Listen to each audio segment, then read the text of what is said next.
Hey there, folks. Welcome to another episode of the East to West Hunts podcast. My name is Alex Gruin. I am your host. And today's topic is my favorite over the counter hunts. I figured this would be a great time to start talking about these OTC tags.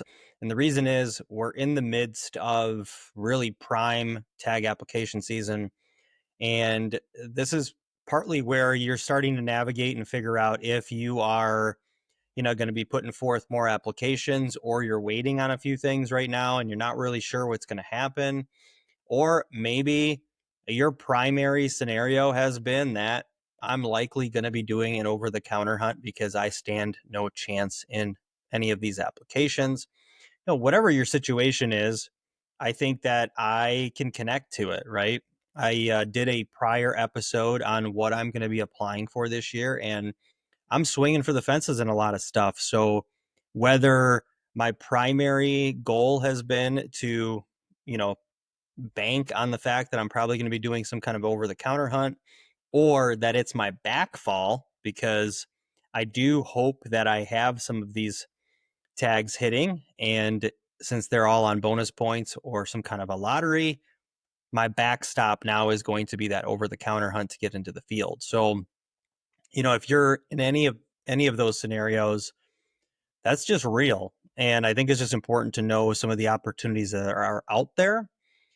I think that everybody should not be surprised with my first one that I'm going to talk about. And I'm going to do some screen sharing here. So if you are a listener, jumping in and watching this on Spotify or YouTube might be of benefit to you. But I'm going to screen share basically snippets of what I took from the big game brochures or the digests or whatever you want to call them from these two states. So I got two states on the docket. My first one, no surprise to anybody, is that I really like those over the counter options in Colorado. And I think Colorado is just super well known for the over the counter options. However, let's be frank, if you are not aware of this, in 2025, this is the first year where over the counter archery tags for elk are not happening. And I guess you could say they are happening in some regards, but nothing west of I-25 is, deemed possible as an over the counter tag. So essentially, if you look at Colorado on a north and south scenario, there is a highway called I-25, and 25 essentially is the point in where I think of anything east of 25 is private, and everything west of 25 is public. So you're either going to be hunting private land and you're going to be going that route with, maybe you have private property or you have access, or you're going to be paying ranchers, or you're going to go guided. Cool. But most people are going on that western front. So if you are on that western side, there are no over the counter tags for archery there. With that said, let's kind of talk about these things as I'm toggling here back and forth. So now, since we don't have archery, we do have rifle seasons. And I'll be the first to tell you, I have taken advantage of the rifle seasons multiple times. My very first elk hunt ever was a second season over the counter rifle hunt. And I had a great time. I loved it. Really, really cool experience. Really great opportunity to get out there. And listen, I think it's a good thing for everybody to take advantage of if they can. So here's how things work right now in Colorado. You essentially have application season. So application season technically is live. So from kind of that March to April timeframe, deadline right now is April 1st, and that's 8 p.m. Mountain Time. And then we're going to get draw results coming somewhere near the end of May. I typically think like the 6th through the 27th. And the only reason I say that is because there's a deadline of when you have to get your tags back if you're not going to take them. Essentially, you got charged for them, but you want to return them. So there's a deadline for that. So you could essentially get a refund back. If you don't get to that deadline, things change quite a bit there. So that's always like a 5-day window. So with that, then we jump into, when can you buy these over-the-counter licenses? Well, those go live August 5th at 9 a.m. Mountain Time, and those are also including add-on bear licenses. So I'm not going to go too far into the bear licenses, but there's an opportunity essentially to get those depending on your unit and if it allows. With that said, let's look at these season dates here. So you have essentially coinciding deer and elk hunts. So you need to be aware of that. Here we go with second rifle. So if you are getting that second rifle over the counter, you're going to be hunting October 25th to November 2nd. That's a tough hunt in some regards, but you also have a little bit of the opportunity of getting maybe some nicer weather. So, you're chancing it. And I think depending on the unit where you're going, you might want warmer weather or you might want colder weather. That could dictate where you go. So those over the counter tags are second rifle and third rifle. Third rifle is November 8th through the 16th. So you can see there's a little bit of a break period there in between the second and the 8th. But again, I think this is a really, really cool opportunity if you want to go out. Now, if I take you through here, you're going to get to see, and again, folks, this is just from the Big Game Digest, so I'm not sharing anything that is not available online, essentially. But these are really good points to have because this is good information if you are looking to potentially venture out for the first time. Essentially, think of anything in yellow on this screen as good to go, and anything in like that bluish hue, really kind of in that northwest corner, that's essentially only valid if it's private land only. So if you're in the yellow, those are over the counter rifle hunts that you can go on. So if you've never done an OTC tag, the cool and the not cool part, the cool part is you have free reign. You're not stuck to any particular unit. So, you could end up on unit 6 all the way in the far north central over there. And then, you don't like it or it's too cold. You could go down to unit 65. That's a cool perk of it. The bad part about it is I just don't feel like statistically any of that information can be truly gathered well based on how many people are hitting particular units. And, you know, I think that part kind of sucks because statistically speaking, like, yeah, unless you had, mandatory information being put in and exactly like success rates and how many people were hitting particular areas, you actually could kind of play around with knowing where the pressure is going to be. You don't really get that in this case scenario because if somebody says that a unit online is fantastic and over the counter, it's probably going to get pummeled tomorrow because that same information online is available to everybody. So it's going to pull it up on Google search and voila, all of a sudden you're going to have a ton of pressure and your hunt's going to suck. So moral of the story, don't listen to everything online all the time. Do some research, get some information, work with somebody, whatever the case is, right? Because I could tell you in a hunt planning scenario, I put a lot of time and effort into hunt plans with clients. And that's because, the general information that's out there is only going to get you so far because everybody can read it. And so the other factor is in an over-the-counter hunt, especially in Colorado, I would definitely say this, you're going to put the work in. So, it's not for the faint of heart a lot of times because they are going to be hit hard. There's a ton of pressure off the roads. If there's ATV access, a lot of people will take advantage of that. And, do you have to go super far in? Not necessarily, but you are going to need to go further into some areas to find those elk. And again, elk are amazing, but they move around quite a bit. So the reality is that pressure is going to ping pong them around quite a bit, and you're potentially going to benefit or not benefit at all, depending on how that pressure is, and where those elk are headed, depending on the unit there. So just be mindful of that. The other thing with Colorado that I have personally noticed is you get a ton of variety of what that hunting is like. For example, you're going to have units where you could glass a ton. You're going to have units that are more like rolling hills, and potentially in those late seasons, it might be beneficial to be lower, where those elk might be, you know, heading down into more flat areas. And at the same point, you you have some areas that are pretty thick and you might be following hoof prints versus trying to glass them. So depending on your style and you know what you're wanting to do, you pretty much have those abilities depending on the units. So really cool. Anyways, this is a favorite of mine. I've hunted quite a few units over the years, and I can say that I would gladly go back, even though that they are tough hunts. Attention hunters, are you sick and tired of the complicated draw systems and tag applications that take place out west? Or maybe you want to plan a western hunt or maybe one of your dream hunts and you don't really even know where to start. Well, that's where East to West Hunts comes in. We take care of everything for you. We'll do the tag applications. We just need to put a strategy in play for you of what you're trying to do and when you're trying to go. Whether it's short term, mid-term, or long term, we want to have that play and that strategy together.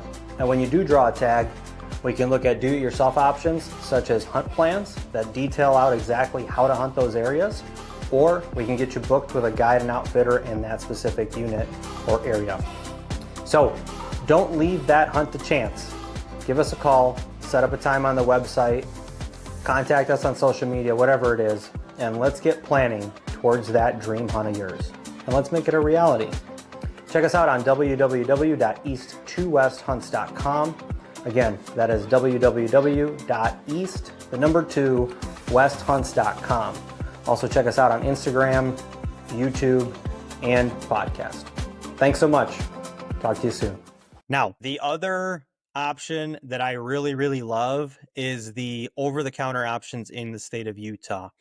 Now, Utah is a contentious topic right now. I will save that for another episode of conversation. But moral of the story, I have hunted in Utah on these over-the-counter tags, and I had a great experience. I thought they were super fun. The seasons lined up really well. Since the time that I've hunted there last, some things have changed depending on their season structures, dates, so on and so forth. But those hunts that I'm telling you about right now, that is the spike elk hunt, and that is with a bow. So it's archery spike. I think that's a phenomenal hunt. And I'm going to share my screen here with you and kind of walk you through what this looks like. But this is something to take advantage of for sure. So the cool thing about it, essentially applications are going to open up here. They actually, today's March 20th as of this recording, and March 20th is the time that the applications opened up for Utah. So that's great, you know, if you're going in and applying and buying a license and all that jazz. But potentially you're applying and you're not going to draw anything. Well, this is a really, really good backstop. So you have these over-the-counter sales dates, and you can see July 8th, you have general season archery elk permits that open up. And then July 17th, you have a general season spike bull elk permits that open up. And then there's also multi-season spike bull elk permits. So a lot of opportunity there. Here's what these fees look like. So right now, and I guess I'll talk a little bit about it. Right now, what it shows is $613 for these non-resident spike bull tags. If you did not hear, what's happening in Utah is Utah now voted to double the prices of non-resident tags, basically non-resident fees, period. So in the state of Utah, for example, a non-resident license is $120. Now, effective next year, that's going to actually go to $240. So be mindful of that when you're looking at these, because potentially these could be double what you're expecting when the time comes. But as far as applications go, if you're applying right now, you're buying that license and you're applying for something, those are still going to be based off of the pricing that you have here in this brochure, but that's going to change for these over-the-counter options. So just be mindful of that stuff. Now, here's why these hunts are really, really cool. It is because the way that they structure things in Utah, they have these general season bull elk units, and then they have their like limited opportunity, which is their like primo units. And these are their limited entry bull elk units. So if we look at it right now, we're looking at limited entry bull elk units.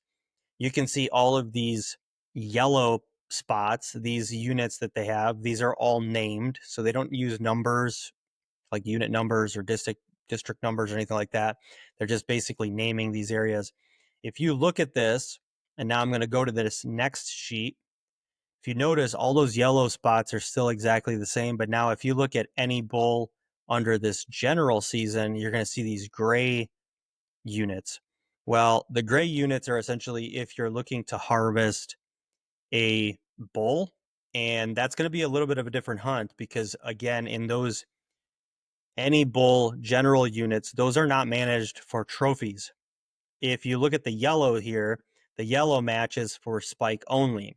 So spike only matches these limited entry bull hunts. So essentially, you are hunting spikes in the units that they are managed for trophies. So essentially, you could be dying to draw a tag for 20 years in one particular unit. Well, you're going to be getting to hunt elk in that same unit under this over the counter archery tag for spikes. And again, you could also take a cow in one of these units. So it's really, really cool. I think that's a hell of an experience. I just loved being in these units and getting to experience elk that were not pressured, and you saw a ton of elk, and it just was a lot more fun. When you get into these other general scenarios, it's a lot more like an over the counter elk hunt in Colorado, just heavily pressured, a lot of people. It's just different. So again, you might want the big bull antlers. Cool. You're going to go towards the general units, but I really, really like that spike hunt just for the experience piece of it. So that's it, folks. Nothing crazy here, but these are definitely my top two choices. I do think that Utah is going to be in an interesting perspective here because it's got to really make sense for you, right? Like, for example, if you're applying to Utah this year and you're getting points, it might make sense for you to go and do that over the counter hunt this year too. You already bought the license, so on and so forth, but it might not make sense next year for you to do that over the counter hunt if that's the only thing you're doing. So I don't know. That's for you to pick. And again, I'll do some more detailed deep dive into Utah, but I'm still not going to change my thought process there of that actually being a good opportunity to get out and experience something really, really cool. And if you see the value in that, then maybe the dollars are going to make sense. If not, Colorado, really, really like it. I think a lot of folks like to get out with a rifle, and you have a pick of the litter of areas that you can hunt, and it's really, really cool. I got nothing else on that for you. I think you should take advantage of these if you are not successful in any of the draws this year, or you have not applied and you missed out on stuff, and now you also want to get out, as a last minute opportunity. However, you should definitely reach out if you are interested in any kind of tag application hunt planning services, since it is the time right now. We are in the middle of all the states opening or potentially closing, and it's not too late to either get points going or try to apply for the dream tag that you're looking to get out on. With that said, we can talk about all the things that you're trying to do and formulate a really, really good application strategy, and then figure out what levers we're going to pull to get you out in the field. And then we can plan those hunts accordingly with heavy detail. So if you're interested, head over to the website. That is east2westhunts.com. Go ahead and follow along on Instagram as well. That's at east2westhunts. And a new one for you folks. I am releasing a masterclass on 360 Sportsman. So I partnered with them and put together a masterclass called Hunting Tags 101. That is going to be releasing April 1st. So I will put a link in the description here. And if you are interested, go ahead and get on the wait list. If you do get on the wait list, you will have a little discount savings that will be added. Actually, it's a pretty big discount savings, to be honest. And you could have the opportunity to just answer a few questions there. That would be great on potentially what you're looking for out of that as well. But the goal is out of that class that you can learn a little bit more about the different structures of applications, draw systems, and just how things are put together. So you can formulate the start of your own tag application strategy and know exactly what to expect when you're looking into the data and the information for each state. So pretty cool. I've been working on it for a long time and super excited to let that go. So pretty cool to finally talk about it. So with that said, remember to check everything out. I'll talk to you guys next time. Remember to scout, hunt, and repeat. Thanks.